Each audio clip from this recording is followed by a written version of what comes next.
There are folk. They're out there. They're over here. Around yonder. All over the world. Is that in sync? Daft Punk. What's up, fungal associates? Welcome to Completely Arbortrary, the podcast about trees and other related topics. I am one of your hosts. My name is Alex Crowson. And, of course, I am here with Mr. K.C. Clapp. Hello, everyone. Hello, Casey. It is I, Casey Clapp. Wow. I'm sorry. I don't know what my mouth just did right now. I don't know either. You made a little gooble gobble. Yeah, I was trying to say like 6 things at once. You ever do that? Oh, yeah. Yeah. Your mouth makes 16 different formulations, and it just comes out as almost vomit. It's like a 4-lane highway coming to one lane. Yeah, And exactly. you're like, yeah, what's my mouth going to say? Yeah, then you have to like... I was trying to say, and then, you know, that's when you got your single file line. Of words. Exactly. Casey, you have a little something. I do. Wanted to give a shout out to one of our fungal associates, old Glenn. Hey, Glenn. Hey, Glenn. Glenn sent us a book. Now, we get a lot of books from, certain people every now and then. Usually they're like publishers. Old Glenn. What the fuck did old Glenn send you? A book. The book is called Trees of Napa Valley, and it's written by Glenn's uncle. Wow. And it's really great. It's just kind of this nice single profile page of a bunch of different trees that would grow in that area. Hey, toss that over with here. Like a nice little binding. There you go. A little note that says... from your fungal associate, thanks guys for all the fun, enthusiastic tree stuff. Well, how about that? Thank you, Glenn. I appreciate you reaching out and offering to send this this little piece of your history to us. We really appreciate it. This is a beautiful book. It is, and I'm actively writing a tree identification book for the common trees of Portland and the Pacific Northwest, kind of in a larger sense. So it's nice to add this to the collection of books of someplace. Yeah, you've been sort of R&D style, kind of just like collecting all of these very hyper-regional tree books. Yeah, exactly. Because you're writing your own, Casey. Trying to write my own, which is ironically hyper-regional and not hyper-regional all at the same time. Wow, there's something to that. How do you do that? Well, Casey, we wish you luck on your book journey. You're doing a great job. I'm very proud of you. You. You're just absolutely killing yourself with work, but it's going to be worth it. I sure as heck hope so. It should be a lot of fun to do once I'm basically done with the photos now. Yeah, at least wow. For the broadleaf trees, I did not take almost any photos of the evergreen plants. Oh, I forgot. Yeah. Well... Every time I'm like, sweet, I'm almost done, I realize I'm only halfway done with half of the book. You are more than halfway because there's more broadleaf trees than there are conifers. Okay, I suppose that's fair. Yeah, I'll take that. By a wide margin. I appreciate your support, Alex. You're doing great, Case. We're all very proud of you. It's a lot of fun. Casey, today we have a very fun... we have a very interesting conversation. A very happy, go-lucky conversation that will be... I was going to say, we're doing it in a way, Alex, you're right, where it's going to be nice, but then as you look deeper into it, you're like, oh. Most of the things we talk about are that way, Casey. I know. Unfortunately. Sorry, Alex. But today we are talking about the trees of Disneyland. Yes. Casey, I'm going to Disneyland with my partner. No kids. Oh, just two cringy adults enjoying the time of their life. And I, of course, I'm into trees. And I wanted to talk about the trees of Disneyland. Yeah. Whatever that meant to you or me or anyone. And we've got a great discussion. And that discussion is anchored around our tree this week, which is the Canary Island date palm. That is right. That's Phoenix canariensis, for those of you who are thinking, day palm. No, it's not that one. And release your clutched pearls. This is not a tree, technically. Well, yeah, I suppose it's not. But I guess it's... We made the decision a long time ago that palms were lowercase t trees. Yes, I think that's fair. They're very tree-like. Is something that we would include on a lowercase scientific show. Yes. Oh wow, my whole existence is lowercase e. I'm lowercase Alex, lowercase c Crowson. How's it going? I'm deserve that capital letter. Hey, but we got to talk about all this after a break. We will be right back. back with the trees of Disneyland here on Completely Arbortrary.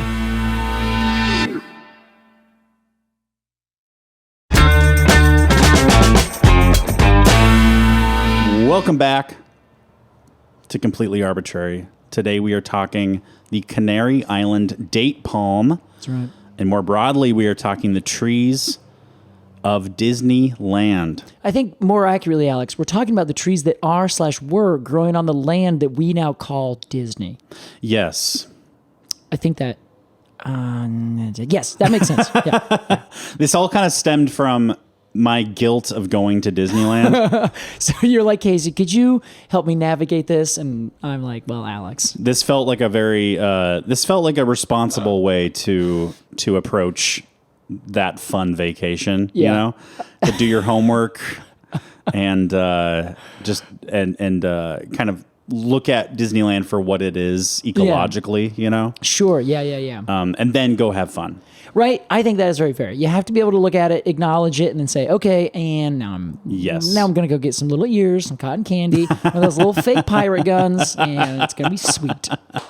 I'm looking forward to churros. I think that's the only Disneyland food I want to get. Right. And a Dole Whip. But Wait, a Dole Whip? Yeah. What it's is like that? it's like pineapple soft serve. Oh, I see. Gotcha. But the food is exorbitantly priced. I will not be partaking. I would be imagining so. Yeah. The water is like $4.25 or something crazy. Wow. Oh my God. Well, Casey, let's imagine with great joy that you and I, and Lily's there too, my partner. Yeah. I was gonna say there's at least one. We are walking through Disneyland. Maybe we're going to Adventureland. Actually, we are going to Adventureland, Casey. I was gonna say very explicitly, I believe so. We're going near the Indiana Jones area. Yes, I think, or something like that. It's right outside the Jungle Cruise Yes. at our tree today. Let's imagine we're walking up to the Jungle Cruise to take a cruise, and we come across what is formerly called the specimen that we are talking about, and specifically today, the Dominguez palm, which is a Canary Island date palm. Casey, let's ID this tree. Let's do it. So what I love about this particular tree is that it is the only living tree that was growing on the land that is now Disneyland. How about that?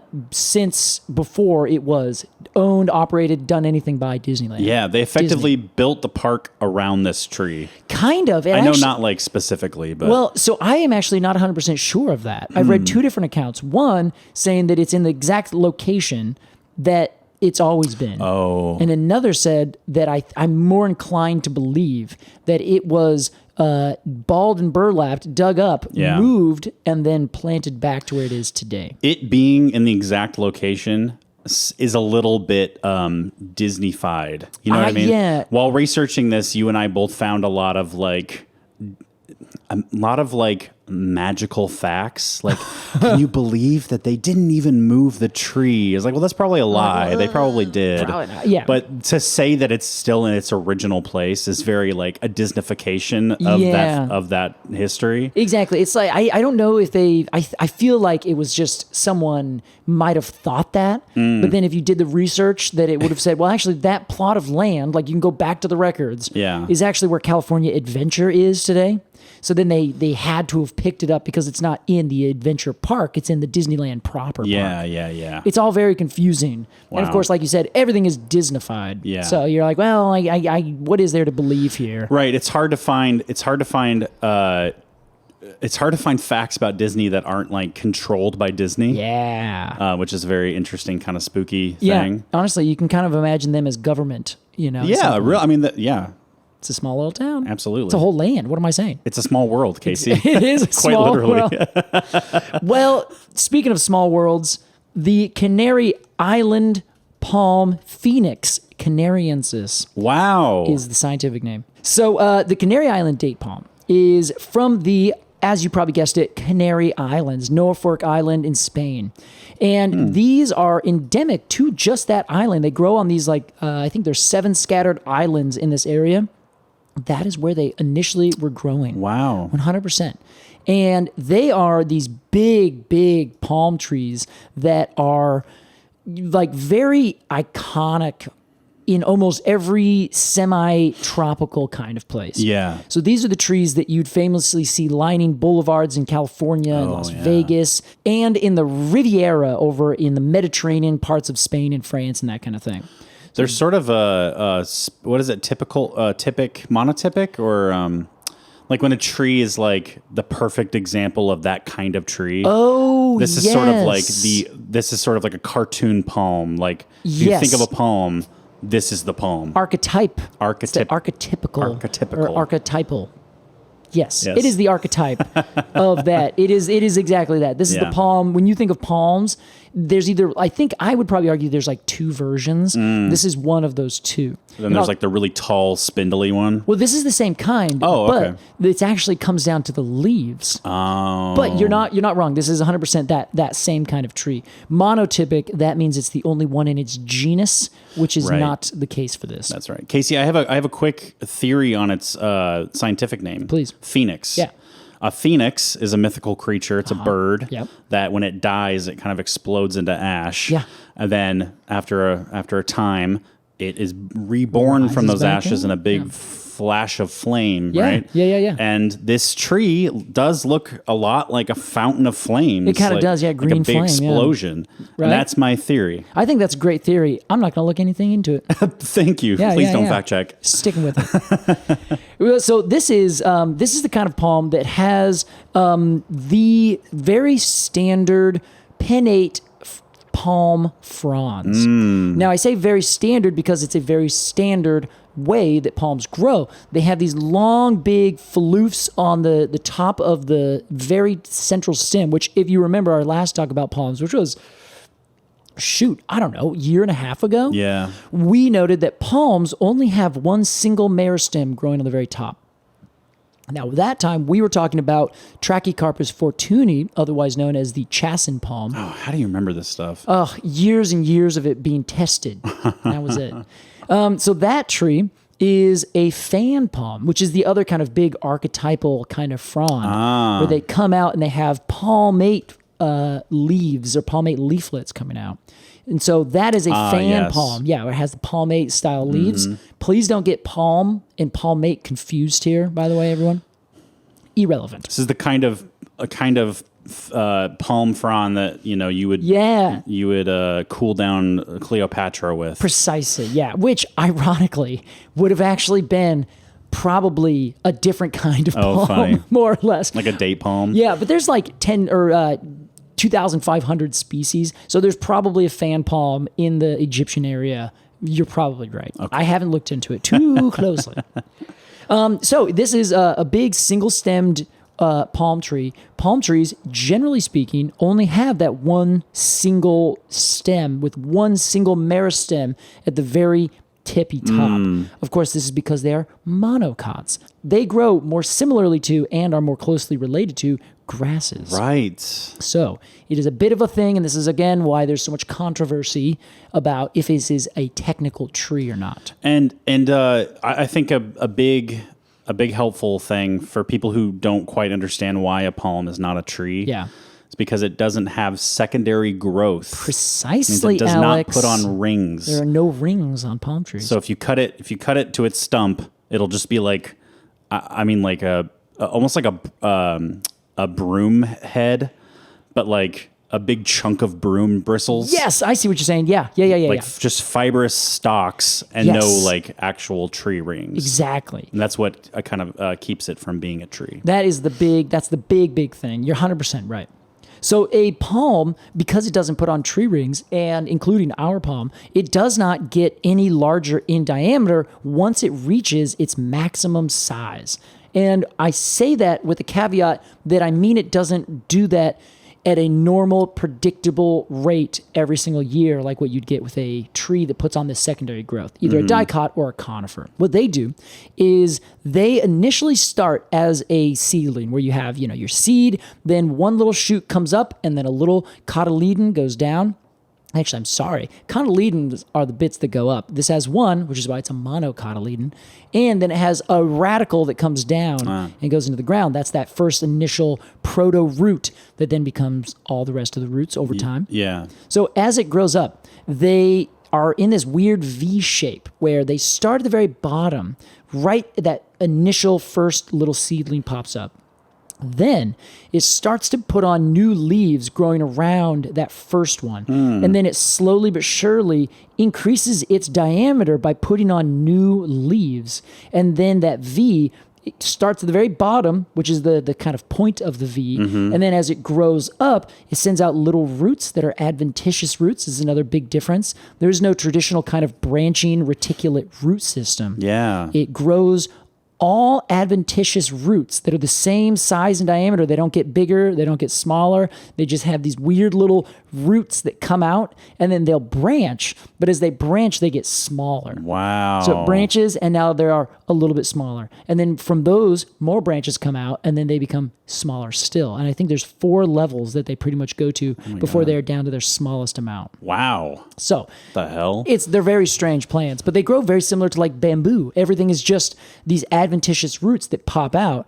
This may help increase the diameter. A lot of people would see this and say, well, yeah, I mean, it's gotten a little bit bigger, but that's because as it's growing, this V that we're talking about, which for those of you who are not familiar, we have a link that is in our show notes. It's called Palm Morphology and Anatomy. Explains this brilliantly. Wow. So go to that if you're thinking, I really don't know what they're talking about right now. It is hard to describe with words. Yes, it's difficult to explain, but they have a really cool cross-section that shows how this is working. Oh, cool. So all of the individual new leaves are put on. It increases the diameter, so the V, as it's growing up, gets wider and wider until it reaches its maximum diameter. Then it just starts growing upwards with that one single meristem that's got to its biggest point. And then it just grows up. Okay, so let's take like a maple tree. Yeah. Puts out a little dicot, 2 little cotyledons coming out. Yeah. And then, so that the maple tree is growing up at the same time as it's growing out. Yes. So it's like a balloon, like filling up a balloon with air, right? I think that's very fair, but it's also more like it's more like a rubber band ball, where you're always putting on new layers on the outside. Yes, but I guess I'm saying like, are you saying that the palm grows out first and then it grows up? Exactly. So I guess I'm saying the comparison being that like a tree will like grow up and it will grow out at the same time. I see what you're saying. Yes, I gotcha. So this is more like on the you're looking at it from afar, and it's like a balloon expanding. It's like the whole canopy of the tree. Maybe. Yeah. Okay. But so the palm grows out and gets its final diameter. Yep. And then it just goes rockets straight up. Rockets engaged and straight up into the air. Yep, that's it. You got it. How strange. Yeah, it's very weird. Wow. And they're just literal bundles of vessels, and they have the same stuff. They have xylem and phloem, but they're all in these big bundles, and these bundles are what goes up and then is the stem, for all intents and purposes, of the tree. Wow. But unlike another tree, unlike a dicot, where on a maple, if you bash into the side, you kill the cambium layer right there. That thing is toast. It's never going to grow back. You have to have new bark grow over from the sides and the top. Yeah. On a palm, it does not do that. You can just jam straight into the side. You may kill that little section, but the whole rest of the stem is still actively working. Okay. But it's never going to seal over. It's never going to do anything like that because it's just there and it doesn't have bark. So if you put a wound in it, that wound will be there just like that forever. It's never going to heal over. It's never going to get anything else. That's very grass style too. Grass totally is like, fast and loose. Yeah. Like, let's fucking grow, die, and start again. Right? Began to happen. Well, this is my life. Whereas like a tree, like a big maple tree is like, you know what? I'm going to be here for like 600 years. You got to take care of my business. I need to like take care of my body. Yeah, exactly. And so that's what this tree does. Amazing. And the difference between it and other palms is that it tends to get really big. So as it is first starting to grow, it doesn't get maybe more than 10 or so feet tall in the first 10 or 15 years. Like, it is really a slow growing tree. It's just going to sit there and chill, put on new leaves and get wider, and put on new adventitious roots, and it's going to grow down.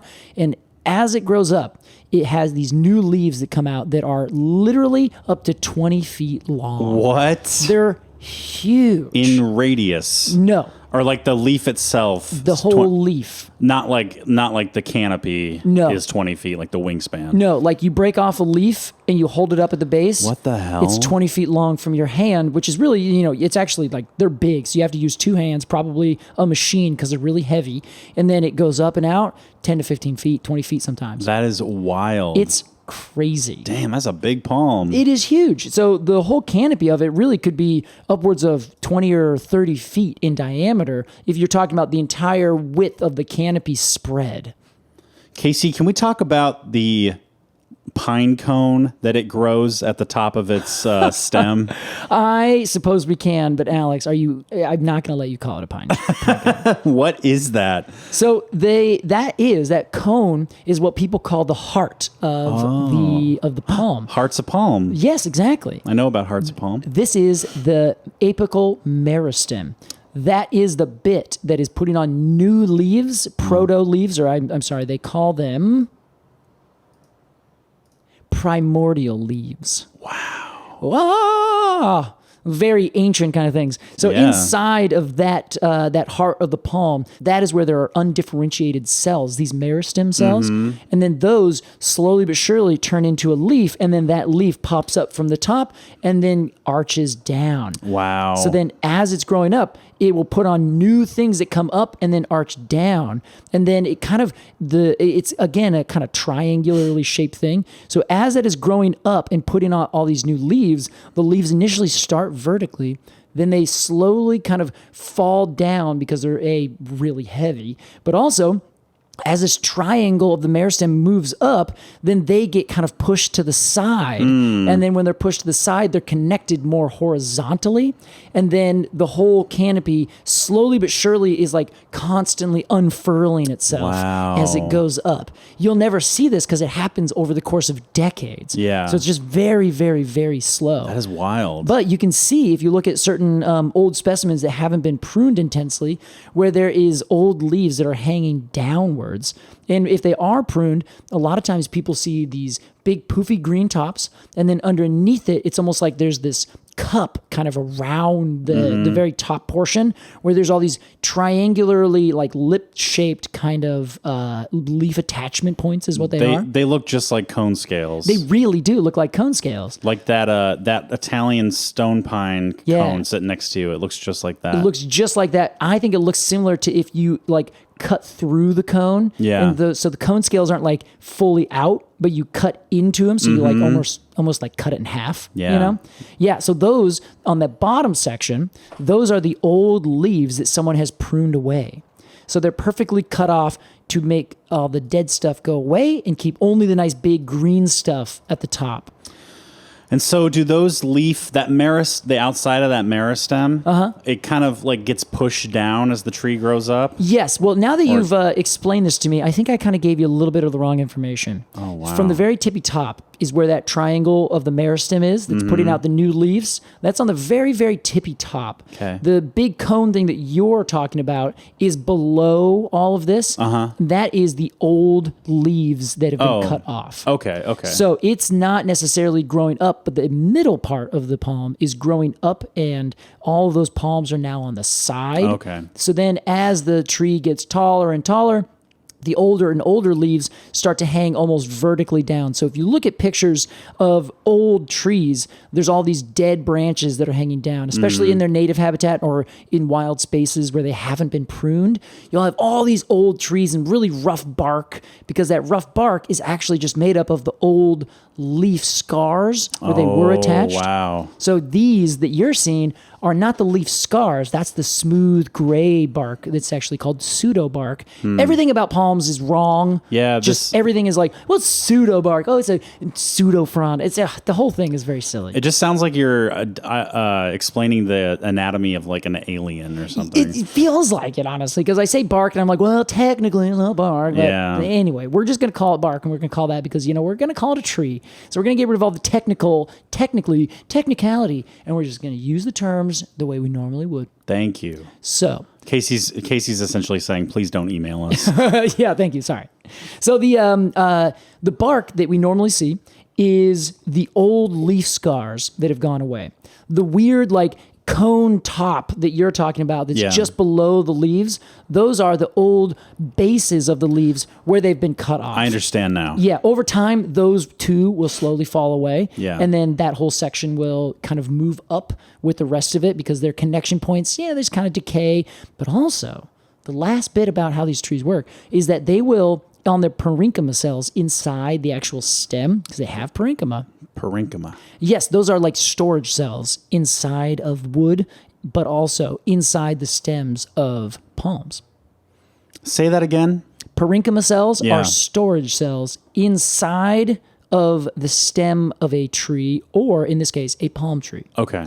But the difference is in trees that we normally call trees with a capital T, those parenchyma cells are the rays that go inwards and they kind of radially shoot out, but they also are laid down in the same plane as the rest of the tree itself. So essentially longitudinally. Okay. So if you are a tree, you're growing, you have your cellulose and your lignin, you have your phloem and your xylem. You also have parenchyma, which you just store stuff in. It's like parenchyma are the cells that kind of move things around and kind of connect the inner tree to the outer tree. Right. And they're also the storage cells. As you're moving up, you're like, sweet, I'm just going to put this over here, then I'm going to move up, and okay, I'm going to put this over here. Okay. And you store little starches and things like that. I think the analogy we made with parenchyma were like the shape of Paris. Like if you have the center of Paris and that's the heartwood. Yeah. Like the parenchyma are like the streets going out radially. Yes, and those are the ray cells, ray parenchyma. Yes. Okay. And there's got also parenchyma that goes vertically. Oh, wow. Yes, and those are the ones that we are talking about. I'm so over this. Oh, sorry. It's almost done, Alex. It's almost done. I just want to go to Disneyland. Let me go now. Just tell me about Disneyland. First, we have to learn about the trees, Alex. School sucks. It's Friday. I know. You're ready to go. I mean, it is our Friday, Casey. It is. That and is true. We've done a lot this week. We have. I am feeling it. Well, so these cells, this is the last fascinating thing. Most of the cells inside of a tree, of the wood of a tree, they die. This is a real tree. This is a real tree. This is a tree that makes secondary xylem. This is a maple. Yes, the cells die. Yes, the cells die and they stop actually moving stuff up and down. Living cells in the sapwood, they are doing water conducting work. They also will every now and then store stuff. As the tree gets bigger, the sapwood cells die. They're no longer functional. They're like coral, where only on the very outside are the living corals. The inside is just the structure that was living coral. We call that the heartwood in a tree. Exactly. Starts to become the hardwood. So in a tree, that dies, and then it becomes either filled with these extractives, which then change the color and make it more rot resistant. Therefore, we call it hardwood. Right. Or, rather, in contrast, our palm, in all palms, all of those cells, because they're built so differently, they never die. Wow. So the vessel cells that are up there and the parenchyma cells, they are living sometimes more than 100 years Holy shit. inside of these trees. Is that why they're able to grow so quickly? Well, that's why they end up getting slightly bigger over time. So they're not technically making new rings, but they are slowly expanding because some of those parenchyma cells are still adding cellulose and lignin, so that expands ever so slightly. They're just like bloated. Yeah, and then there's also adventitious roots that will continue to grow out at the base of these trees, which make the base look a little bit bigger and a little bit bigger and a little bit Interesting. bigger. Okay. But I just think that's so fascinating that they just never die until you kill that very top meristem. As soon as you cut the top off, the tree's dead. That's really interesting. Yeah. Because a tree, if you, like a capital T tree, Yeah. let's take a Douglas fir, if you chop it off at the base, Yes. it will grow back. Well, Douglas firs don't, but yes, most trees, they would just sprout from the roots. Let me is what pick you're another saying. tree so it's not confusing. Yeah. Give me a tree. The maple tree. You take a maple tree. Acer nugundo, the box elder. You take the tree, like one off the top of my head, like a box elder, Yeah. right? So familiar. You chop it at the base, it's going to keep growing back. Exactly. New sprouts will come. Because it kind of, the life of the tree kind of comes from the roots. Yeah, that's where it has all of its storage and all that kind of stuff. Yeah. But a palm, in almost a comical reversal, grows from the top. So if you cut the top off, it dies. Yes. 100%. That is so strange. It's because it has that one apical meristem, and that's it. I mean, hey, they call it the heart for a reason, right? Yeah, exactly. Now, there are some other kinds of palms that will have some buds on the side, and that's actually where they fruit or flower. Okay. And then there are others that grow up and maybe will have a new branch that comes out, but so few, like, I mean, almost a handful, and that's it. Palm species will put on growth that's more branch-like. That's very interesting. Most of them will always have just that one single stem. They'll grow up. It'll put out all these things. At some point, it'll also put out flowers. And this puts out beautiful big flowers and creates drupes. So all of its fruit are technically black drupes. Interesting. Which is very fun to think about, isn't it? Wow, yeah. So that is a little quick thing about Phoenix. Yeah. This tree. There's our canary. Well, Casey, can we go to Disneyland now? Fine. Please, yay! All right, let's go to Disneyland. Alex, what do you know about Disneyland? Oh boy, what do I know? Yeah. Let me be more specific. Yeah. What do you know about the land Sure. that is now called Disney? Now, I do know that it was, before it was Disneyland, it was a huge tract of orange groves. Yeah, that's right. Orange and walnuts, actually. Yes, that was like actively being farmed, and and then Walt bought that land, I suppose, and bulldozed it and started fresh. Yeah, this is another one of those weird Disney things. One of the things that we found on a website that I think is fun. It's called Walt's Disneyland. It is not Walt Disneyland? Disneyland.com. Wow. This is Walt's Disneyland.wordpress.com. Interesting. So yeah, they're all fucking blogs. Yeah, everyone loves blogging about this. Man, I found so many. But it happens that this is a guy named Jim Denny who has a big, just whole bunch of info on all the kind of history of Disney. And of course, we could look into all the other histories, but like you said, this is not the point of our podcast, is to look into history in the deep archives of Disneyland. Right. We'll take what Jim Denny and other people have already figured out, and we'll go with that. Well, I should say, before orange and walnut grows, I have no frame of reference for what was happening on this land. Well, let's start with that. Okay. Because this is an area that became famous for oranges in the kind of post-World War II era of the United States. Okay. And just like everything, California got really popular during this time. This was when all the GIs were coming back, and they're like, well, where are we going to live? Everybody wanted to go down to California. The golden age of Hollywood. Exactly. This is exactly it. Mm-hmm. Now, so just prior to the golden age of Hollywood, like in the mid-20s and 30s, when things were just starting to get picked up in terms of like the history of movies and like, wow, we can make all these talkies, and this is great. This whole area was farm, and the Spanish had come in as early as the 1600s. They had started making contact with different native peoples in this area. Up from Mexico? Yeah, they came up from Mexico. Yeah, so they started to make some missions in the late 1800s, and the very first one was what was then basically called the Mission of San Diego. Oh, and that is now what we call the city, San Diego. Interesting. Over a period of time, people started moving out to this area, and there was, for whatever reason, this boom of orange plantations. Okay. Where people would bring different oranges over, and there's one that got planted that was in the place that was known as the best for orange groves, and that is this small little area outside the Pueblo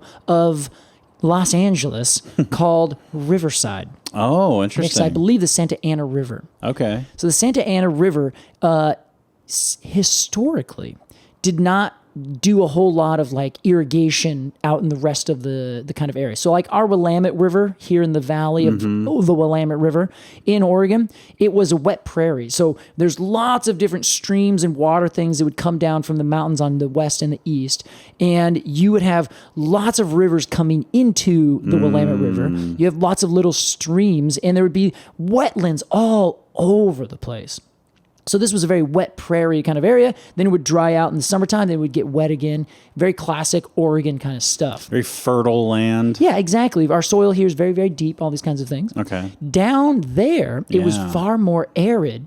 And the same native peoples, I don't want to say the same, they were obviously different, but they were doing the same kind of management that native peoples have done since time immemorial in these places, which is essentially light fires and have this kind of fire managed ecology. Right. So in the late mid-1800s, people started coming to California and they found these very interesting oranges. And these oranges had another orange that was embryonic inside of the actual big orange that you would eat. Now, this is so fascinating. Yeah? Because I have never put it together what that was. You're talking about the navel orange. Yes. And the navel orange at its navel, its little belly button, has another little hard ball of pith. Yeah. That is an embryonic orange. That's exactly right. Like it ate its twin. Pretty much, yeah, right? That's fucking crazy. So hardcore. Wow. Yeah. Casey, And you're blowing my mind. the only reason they're called navels is because it looks like a belly button. Yes. Which at the time was called a navel. Yes. So these aren't like pirate oranges that they would take on to the Navy. No, these are navel oranges, like your little belly button. They're innies, we know. I always forget the spelling of that, so that's a good way to remember it. Yeah, there you go. It's the navel like your belly button. Naval right? EL instead of AL, which is Navy. Of the Navy, yeah. Which would also make sense because they cure scurvy. Exactly, right? So, they just fit all the things. Wow. Navel oranges. So these funny little oranges, apparently, this one grower got a few from the USDA, the plant folks. This is, again, nascent USDA. It had just started late 1800s. They're like, we're trying to bring in new plants and all these kind of things from all across the world to see if we can use them in the United States. Started finding some of these really delicious oranges, and they would try them. And this grower down in what again is this small little pueblo called Riverside, California, grew and successfully got 2 of these trees. They had, I think, probably a couple dozen seedlings. 2 of them survived, literally 2.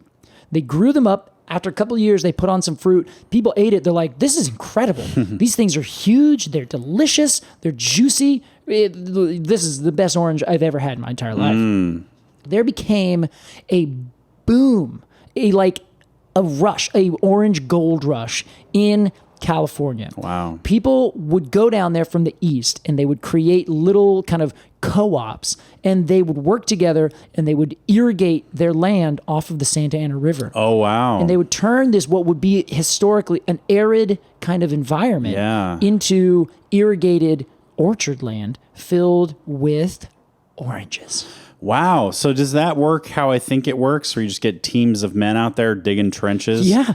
They made like an 11-foot or 11-mile long canal that apparently went over viaducts or aqueducts, like had a tunnel that was 750 feet long, like some huge amount of engineering work. What a stunning amount of work. Yeah. Engineering and manual labor, too. Oh, yeah. It's crazy. And it was manual labor, but they did it in the way that you'd expect Americans would do in the late 1800s.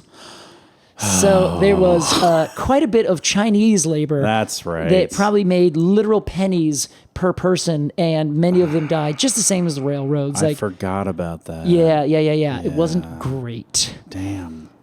But the oranges were delicious. This is sort of like that's sort of like an analogy for just like America. Yeah. Like, look at all these great things we have. Oh, we sacrificed foreigners to get them, but oh God, yeah.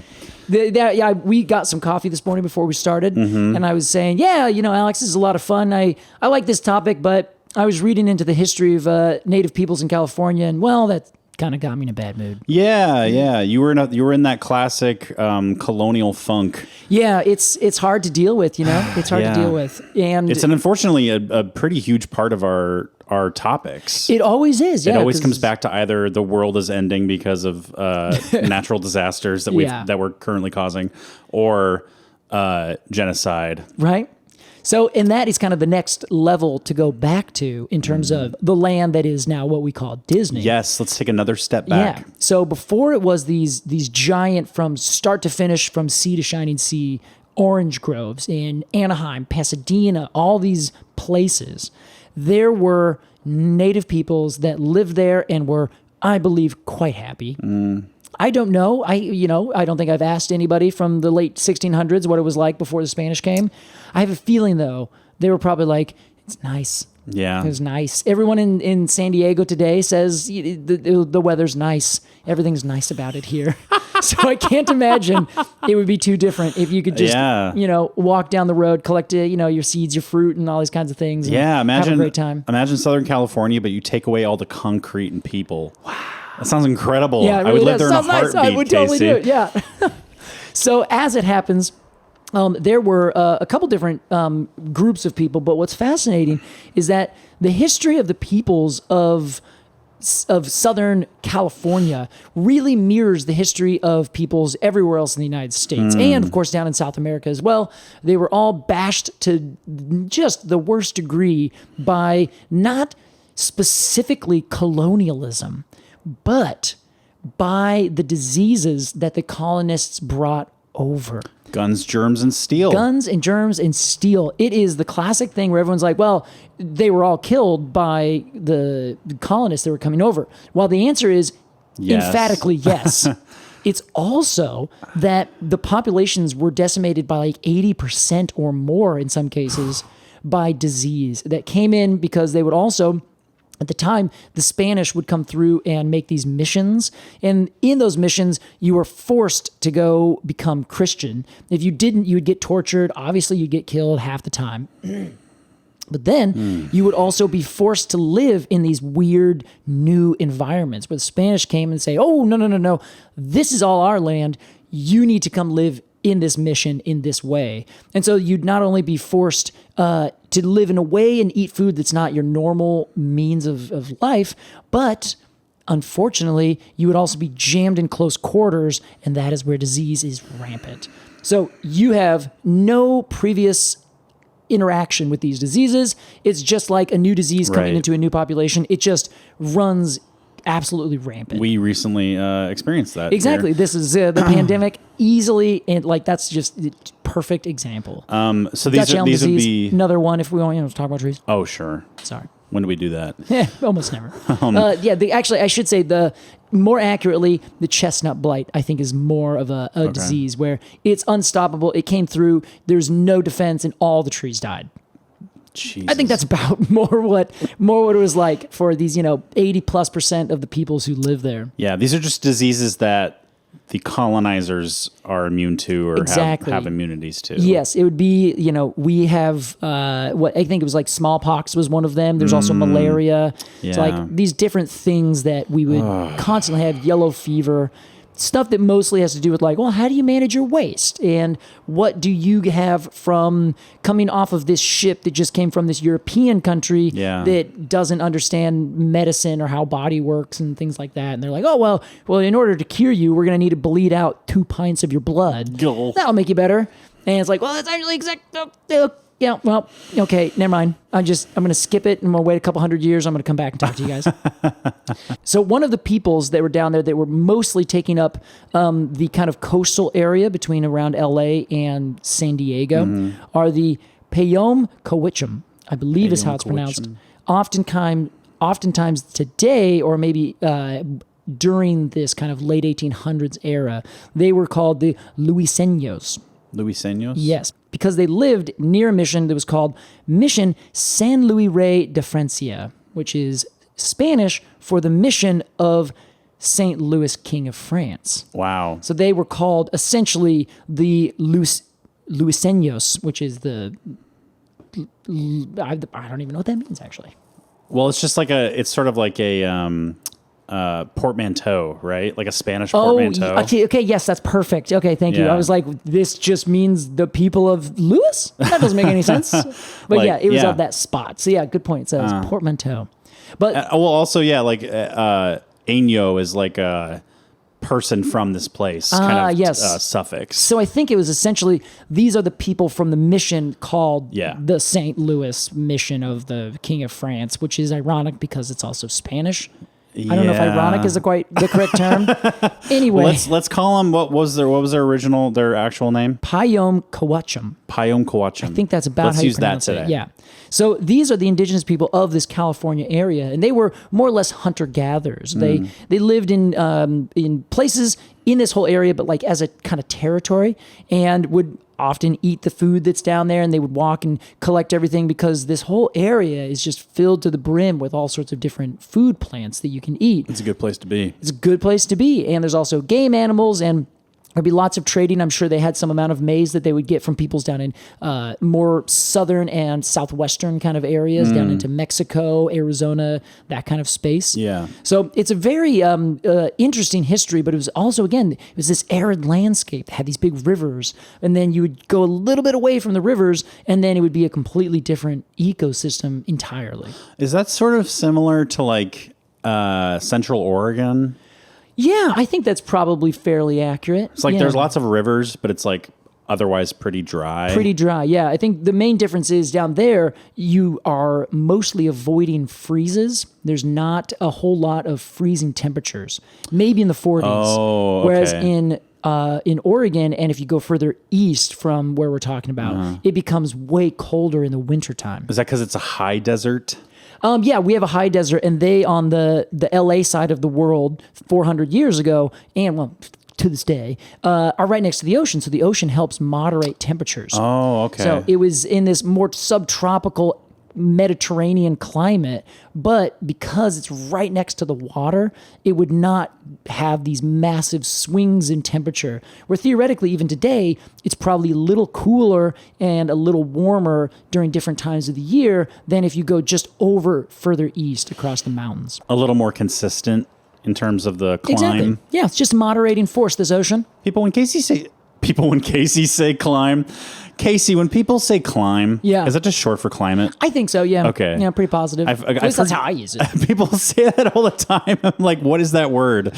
Warmer climes. All right.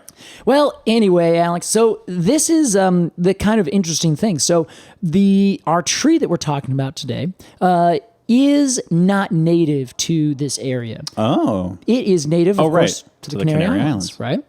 But as the Spanish came over and up wherever they were coming from, slowly but surely, the native populations got decimated by diseases, and then slowly but surely got decimated as late as 1903. Wow. There were people being forced out of California who are native peoples, and they were put onto different reservations. And in fact, the Payom Kawacham, they're on 6 different reservations down in California. It's just so endlessly and deeply depressing. It really is. It is mind-blowingly depressing when you think about it, which is why I was like, Alex, can we just go get a cup of coffee this morning? Yeah. So this is, they were forced off of their land by hook or by crook, mostly crook. Then that land became the famous kind of like Southern Californian, Mexican kind of rancheros, Yeah. where there'd be missions over here, and then these, cattle that are coming up and grazing, like the very classic, what we see today is like this pastoral Southwestern kind of countryside, which again, it has its own kind of cultural things in our Zeitgeist. It's kind of visual language down there. Yeah. Like the mission style buildings. Exactly, and yeah. The cows out there and the horsemen. Yeah, the silhouette of the cowboy on the, the mule behind him and all that kind of stuff. Oh, yeah, that's pretty much like cowboy stuff, right? Totally is, yeah. And it's funny to think about it, but that is Southern California. Yeah. Southern California is the Southwest, the same as New Mexico and Arizona and Texas, all that kind of space. Right. It's very strange. Interesting. But yeah, we look at it today and it's like the height of culture and fanciness and, cars and concrete and stuff like that. Yeah, it is interesting how fast that happened. Yeah, right? Those were lightning fast. And it all happened because as all these people got moved, the Spanish came in, they planted all these orange groves, and everyone went fucking crazy for oranges. I want to say a word on oranges. Yes, please. Love oranges. Love oranges. I know that they grow and are grown in Southern California. Yes. I guess a lot of the oranges we get now are grown in Florida. But I think, and not just because of that, I think that oranges are like so Los Angeles. Yeah, right. They're fresh. They're zingy. They just seem like they're like a young fruit. Yeah. You know what I mean? Yeah, right. They're there. Yeah, they're like so of that spot. They're also just like so like the personality of an orange is like so youthful and fresh and like vibrant. Yeah, you know what I mean? Most definitely. I know exactly what you mean. It's kind of the perfect fruit for that city. Yeah, yet completely brand new to that whole region. Yeah. With the addition of our lovely irrigation systems. So it happens that of all of those orange plantations, one of them was owned by one Dominguez family. Oh, yes. Now, the character from our tale. That is exactly right. I found this fascinating. Wow, I can't wait. Our tree, our Canary Island palm, was planted, and we know this, in 1896.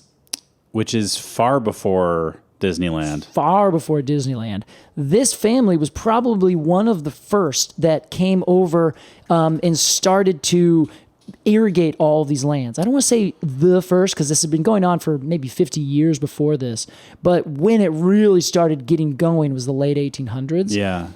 They came over, the Dominguez, and they got 10 acres and they started growing oranges. They started growing walnuts. There's 3 generations that lived on this land. Wow. And the grandparents of the what is now the guy we're talking about, Ron Dominguez, they had that, I believe, as a marriage gift. Someone said, here is a plant for you to plant on your land as a gift for your marriage.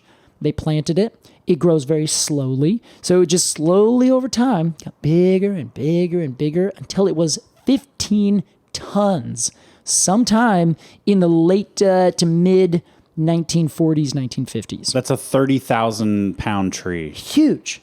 It's so much weight. What the hell? Apparently they can get sometimes like 6 feet in diameter, which I can't even wild. process that. Yeah, it's wild to think about it. It also makes sense though, because palms are just like fucking thick and stacked in the middle. And like they're probably filled with water. Packed with stuff. Oh yeah, water. Yeah. So they are like, they're big, heavy things. They're not just like, there's a palm, whatever. It's not a real tree. It's not a big deal. It's like, that's a real tree. It will destroy you if you just let it go. Yeah, if it falls on your house, it's going to push it into hell. Exactly. It's going to go. It's going to just like pop in a mole straight down into the hole.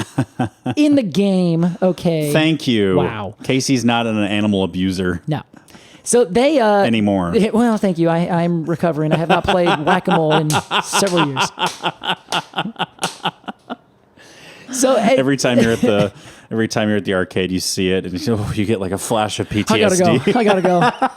Is Dance Dance Revolution here? You guys don't have Dance Dance Revolution? I gotta get out of here. Oh my God, that's so funny. Casey's in recovery, so usually he just goes to the bar. He can't stand arcades anymore.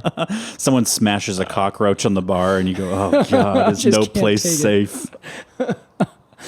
Oh man! So this family, they planted this tree. They did this. This guy, this obscure producer from Hollywood, came on over and they said, "Hey, I'd like to buy your land. I'm going to do this cool thing with it." And the Dominguez said, "Yeah, sure, okay, I'll sell it to you." They sold the land. They said, on the condition that you will not get rid of this tree. Oh, wow. There's also another legend that there's a bunch of other orange trees that were growing on their land and all the other land, because this is essentially farmland at the time. This was nowhere near what we know today as the cities of Los Angeles. Like, they were just, it was still farmland all over the place. Yeah. It's just crazy to think about. But they said, you may not do this. There was also apparently a bunch of oranges, and legend has it that the bulldozer was colorblind, the bulldozer operator, and there was red and green tags. Yeah. There were green tags to like keep... spray paint tags on the trees. Yeah, well, I think they were actually like wrapped around. Yeah, okay. And you were supposed to keep the green ones and get rid of the red ones, and he just went right through all of them. It's one of those things where I think you read that and you're like... I don't know if I believe that. That sounds like a little bit of an excuse. I know. That's like something you think of after you do this bad thing. You're like, how can we spin this? Yeah. Okay, how long did it take you to bulldoze like 30 acres of land? Yeah. And did anyone think, whoa. And of course they throw the laborer under the bus. They do, yeah.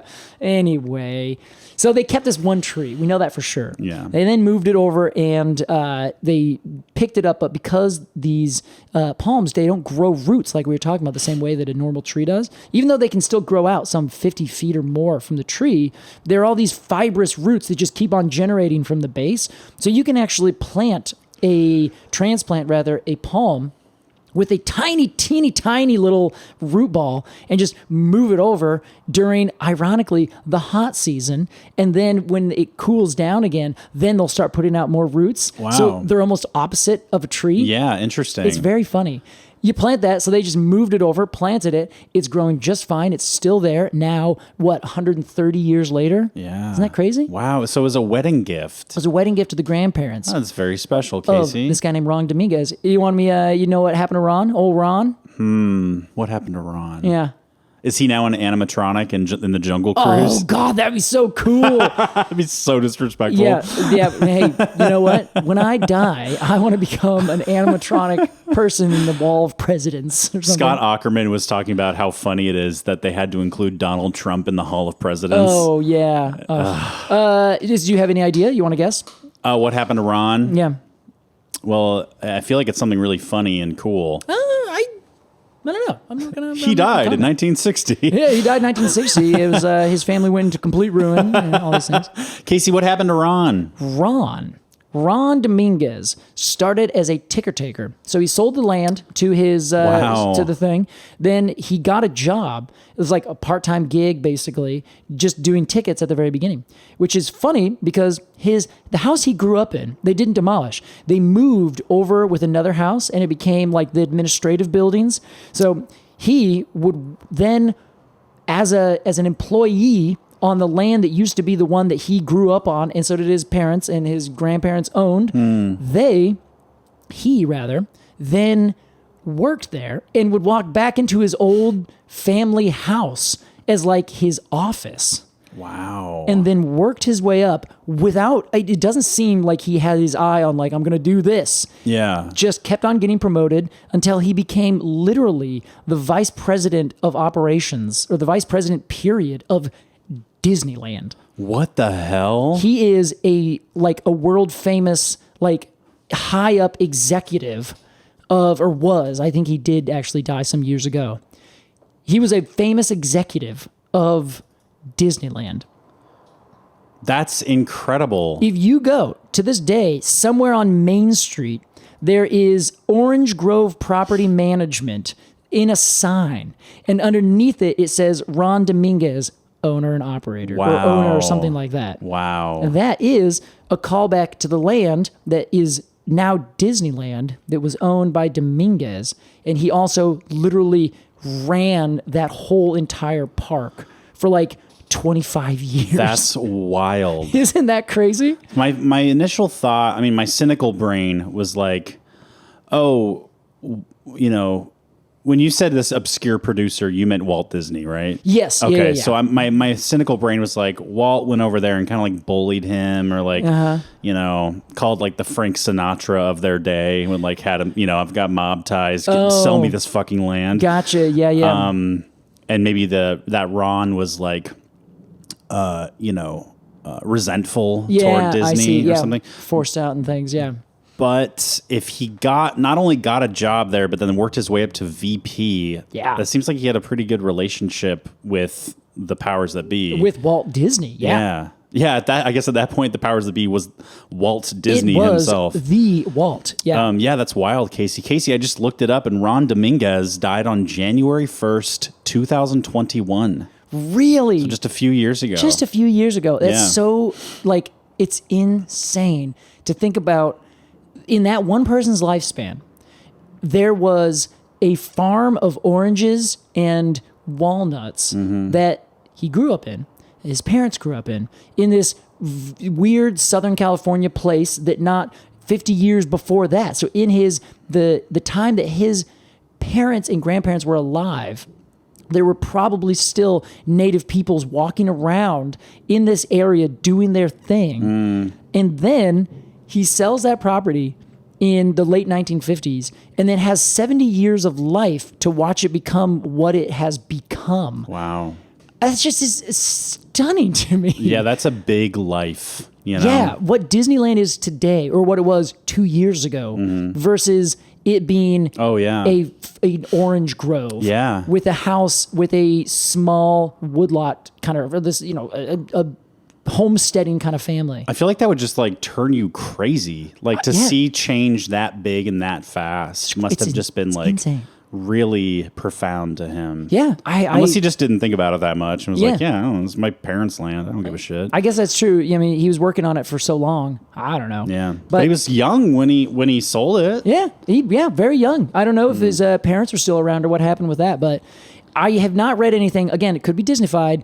Anything nefarious with this, and I think if there was, it for sure has been scrubbed from history. Yes, and you would think that Ron would be like, "I hate you guys. This is awful," instead of being like, "Yeah, now I'm just going to run this whole empire." Yeah, and he had no deathbed confession that we know about. Not that we know of. Yeah, but I guess we'll find out someday. Wow, Ron Dominguez, R.I.P. Yeah, so the Dominguez palm tree is still there. You literally, Alex Crowson, can go see it next week or whenever you're actually going to be there. Yeah. In relation to what we're doing today, you saw it last week, I think. Yes. But I will spend some time with that palm, and I will give thanks to Ron for his contribution to culture. There you go. And if you ever happen to see that tree, or you're not sure, look at almost any other gigantic, big palm with palmate, with pinnate fronds. Yeah. That is probably going to be this exact tree. Wow. Yeah. You know what? I completely skipped over something, Alex. What was it? At the end of the fronds, it's pinnately compound. So they have leaves that come out left and right, left and right, left and right. At the very base, those leaves get modified into sharp spines. Oh, wow. Yeah, I just thought about that, and I was like, I never told anyone. Oh, my God. That is the perfect Casey Clapp epilogue. Yeah. This nice little bow, and then you sit back and you smile and you go, by the way, one thing that I forgot to say is this really minor detail about this tree. The leaves are covered in spikes. Later. Well, Casey, what a marvelous tale, and not as depressing as I thought it was going to be. I mean, we Disneyfied it ourselves in a way. Oh, I'm sure we have. Yeah, we arbitraried it a little. Yeah, arbitrary it. We'll talk about it, but we're going to end with a funny thing. And that funny thing might be our review, which comes after our break. We will be right back with our review of the Canary Island date palm right after this.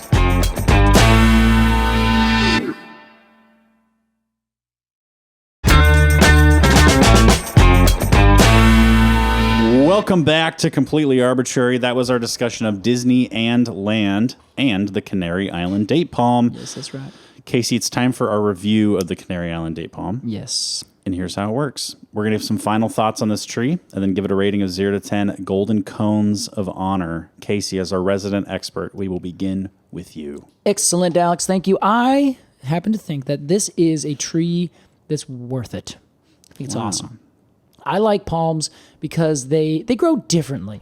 And I happen to think that even though they aren't a tree in a traditional tree sense, it just, for me, calls into question, well, then what exactly is your traditional tree sense? Because this feels like it fits a lot of those things. Mm-hmm. You're not using the wood in the traditional way, but how many of you do? Wow. Anyway, sorry. Now there's a bunch of people standing in my apartment that Casey's addressing. Yeah. And none of them said a single word just then. That was really weird, you guys. It's really weird. So I think that as a tree, I think this even counts more than a lot of other palms. The reason I think that is because it's big. Like it gets huge. I think I've read that one of the tallest ones is like between 120 and 130 feet tall. That's absurdity. It's huge. You do love a big tree. With one single stem. Yeah. And that's it. Yeah. And they grow really wide with this kind of very slow, strange, grow new bundle here, add new lignin there, kind of just get a little bit bigger and a little stronger. But what I love about that is that they're like apparently way stronger than a normal, what we would call a normal tree. Yeah. For the most part. I think that's pretty cool. That they are physically able to take conditions that other trees would topple under. Wow. So that I think is pretty sweet. I like this tree in particular because it grows in a lot of different regions and is kind of one of those archetypal trees where you may not know what kind of tree that is. You may not walk around and say, oh, look at that. It is a phoenix. That's a kind of tree, not a bird. Even if you do that and everyone slaps you afterwards, you still recognize that there is this like very archetypal sort of tree that represents tropic, represents, exotic locales. This is the tree for all of that. Totally. Which is why you probably had a seed of it down in Southern California to begin with to give to the Dominguez. So I think that's pretty cool. I like that the look of the whole tree. I think as palms go, the look of the Canary Island date palm is far more handsome than most other palms. Totally. And I just really think that is something that needs to be honored. Yeah. As opposed to all the other palms. So for my review today, I'm going to frame it in relation to palm trees. So it's not going to be, of all the trees in the world, I give this one that because they're like a separate thing. It's pretty good for a palm. Exactly. Yeah. I think this one is great for a palm. Totally. I'm going to give it a 9.0. Wow. All right, Case. I think it's fascinating. Love that. You could only make it better if the dates were actually edible. All right, Casey. Well, 9.0. I'm going to go 9.0 because I think it's a cool tree. That's amazing. 9.0. Casey, I don't mind palms. Yeah. Everybody, I walk down the street, people yell, hey, palm hater. I go, hey, that's not fair. It's really weird that they do that to you. Like, in my terrible Jimmy Stewart. Yeah, most people, when they recognize me, they're like, hey, you're, you know about trees, right? And I'm like, yeah. No one, clearly they know that you're a palm hater. Yeah, I'm sorry. it's true, you have to deal with Casey. that. It's true. It's okay. It's my burden to bear. I don't mind palms. I like palms. They're great. They remind me of Super Mario Sunshine on the GameCube. Oh, yeah. Which is a great game, and there are plenty of palm trees in it. They also remind me of real life things. Palms. Like palm trees. Yeah. My hand, etc. I think I'm more of a pinnate palm guy. Yeah. They look a little more structured to me. Yeah. The palmate palms are kind of a mess. Like so many palms in general, I think, can just turn into like this big bundle of shit. I'm just like, it's so ugly to look at. God. But the Canary Island date palm is handsome. It's a handsome looking tree. And I love that heart, that big knob in the top. Yeah. It just adds some like kind of visual variety. Mm-hmm. It's very well designed. And finding out that they're so big and heavy is kind of interesting to me. Yeah, you like that. And it makes sense too. It kind of reminds me of the inside of a palm kind of reminds me of like rope.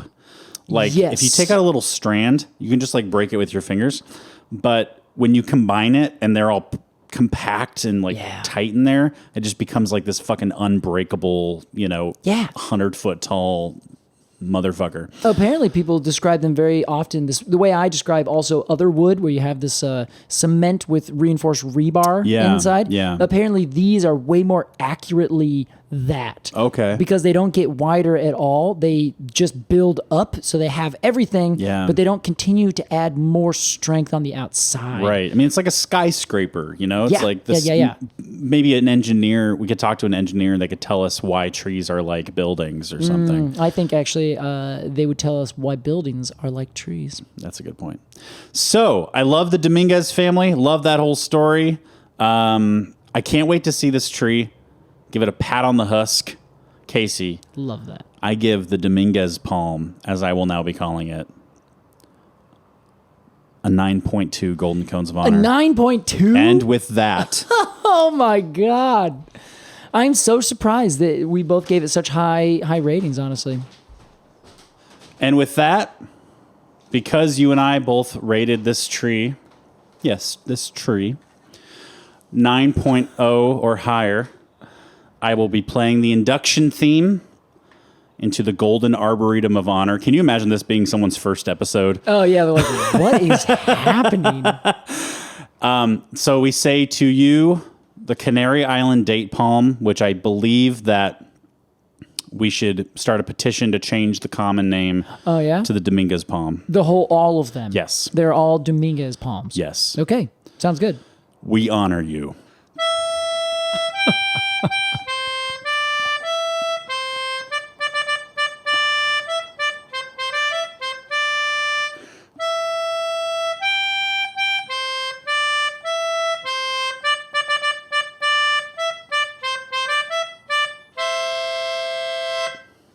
Well done, Alex. Uh-oh. Oh, that was Geppetto. With a little tag. No, that was gorgeous. Not Geppetto. Geppetto's the dude. The cricket. Name? Jiminy Cricket. Jiminy Cricket. When you wish upon a star. Exactly. Well done. Do you think this episode will this will be the beginning of our journey to become Disney adults? No. Great. Not mine, certainly. Not mine either. Casey, that was our discussion and review of the Canary Island Day Palm. Hey, it's time for a question. As every week, this question is coming from our Patreon, patreon.com/arbortrarypod, ARBORTRARY pod. It is a subscription support service, different tiers for different budgets, and you support this podcast and get awesome rewards. One of our levels is the Q&A tier, Quercus and Alder, where you get to ask questions that have a chance to get on the podcast. And if not on this podcast, they are answered in a big marathon Q&A Patreon episode. The best. That you will have access to. Casey, this week, our question comes from Katie. Hello, Katie. Hi, Katie. All right, what do we got today, Alex? What's Katie looking for? Katie says, a friend of mine says that the red oak in his parents' front yard in Wisconsin tends to drop half of its leaves in the fall and half in the spring. Why does this happen? Yes. This is a lovely question. Thank you, Katie. This is very classically known for oak trees, and in fact, trees in the oak family, which is really the chestnut family, which is really the beech family, Fagaceae. Right. So these trees tend to do something called marcescence. Marcescence, I should say. Marcescence. Yes, which I think I actually probably should even completely change my syntax. They have a trait that we call marcescence. Marcescence. Yes. Interesting. So what that means is that the leaves, even though they have been chemically shut off and the tree's gone dormant, they do not physically break off from their twigs. Casey. Yes. I'm reminded of the cones on a larch tree. Yes, I think that is a fine analogy, but it's not exactly accurate in terms of what's happening. Okay, marcescence is more leaf-based. It's 100% leaf-based, okay. Yes. So you're talking about serotiny sometimes, where the cones stay nice and tight and they sit there. Sometimes they'll fall onto the ground and stay nice and tight until a fire or some really large heat source comes through, like, say, climate change. And then everything goes, and they pop open, all their seeds hit the ground after the fire, and then they've now reseeded in a beautiful burnt over landscape.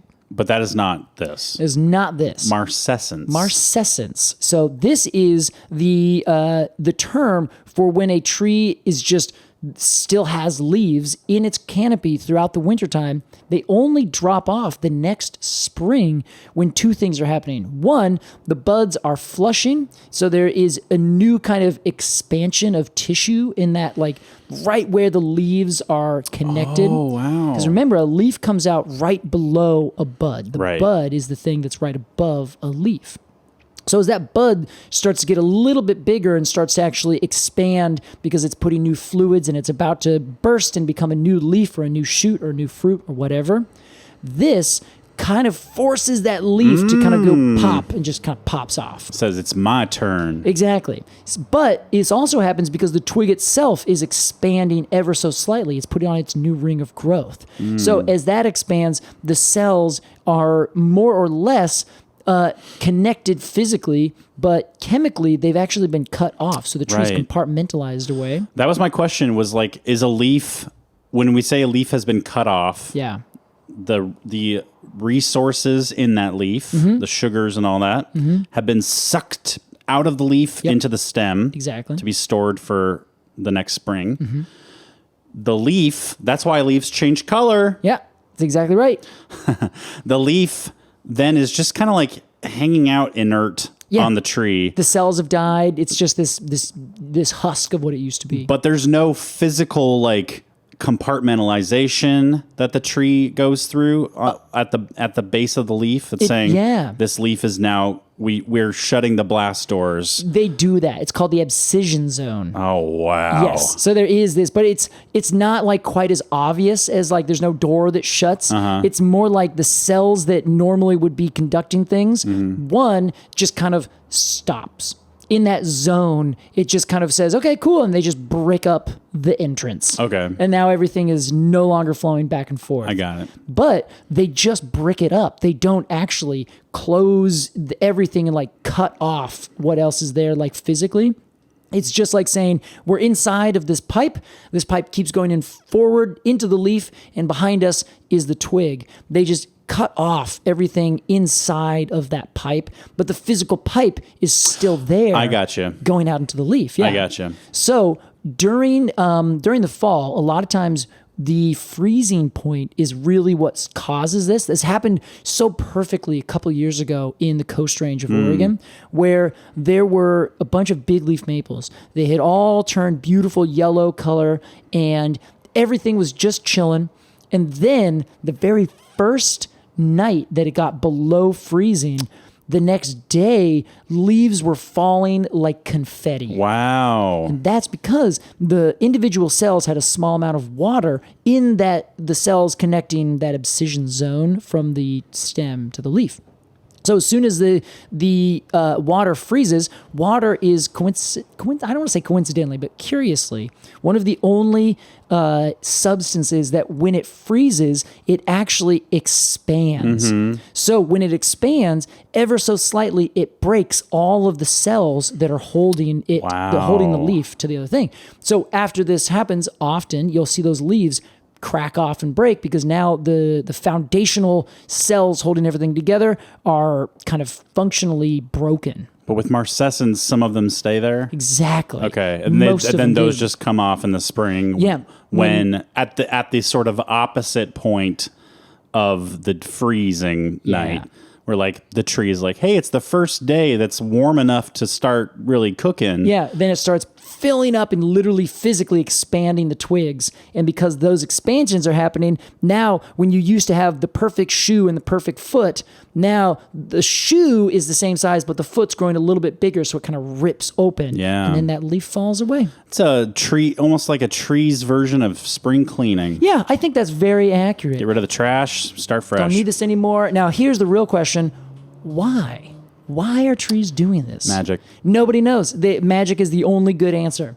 Some people say, well, it helps with keeping the tree and the buds a little bit warmer. No. Something like that. I also don't think that's so minimal and lame. Like that wouldn't make any difference. It also doesn't explain, like you can't look at all the trees and say, all the trees that are marcescent do this, live in this area. There's a pattern that you can notice.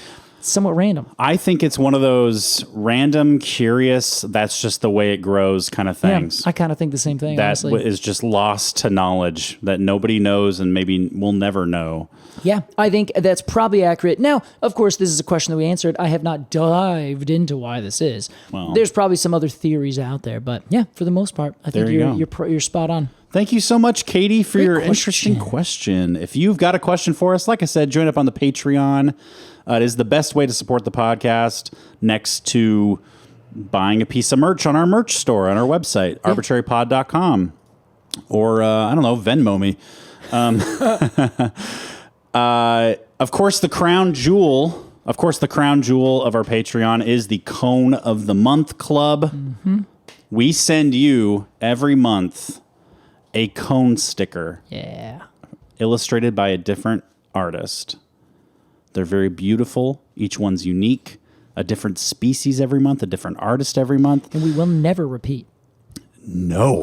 No. They all come with a little info card so you can learn a thing or two about that species, and they're sent to your physical, actual mailbox every month. So you can stick them on a physical, actual mailbox. That's right. Just to be clear. It's so meta, dude. Yeah, it really is. It's the best way to support the podcast. We have a lot of fun doing it. So check out our Patreon if you're interested. If you get to the end of your month and you've heard 4 free episodes of Completely Arbortrary that have sparked, say, a dozen conversations with friends or coworkers, you think, hey, that was worth $10. Yeah. That was worth $5. That was worth $3.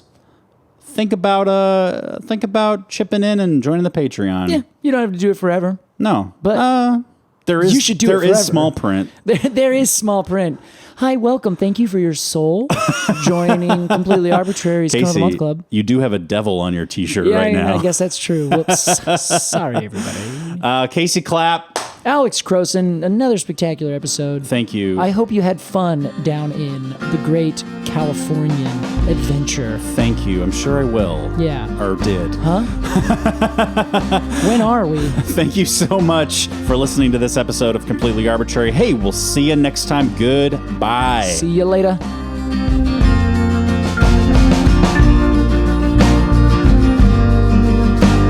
Completely Arbortrary is produced by Alex Crowson and Casey Clapp. Our artwork is by Jillian Barthold, and our music is by Aves and the Mini Vandals. And you can support the podcast at patreon.com/arbitrarypod. And find additional readings at completelyarbitrary.com. Thanks for listening.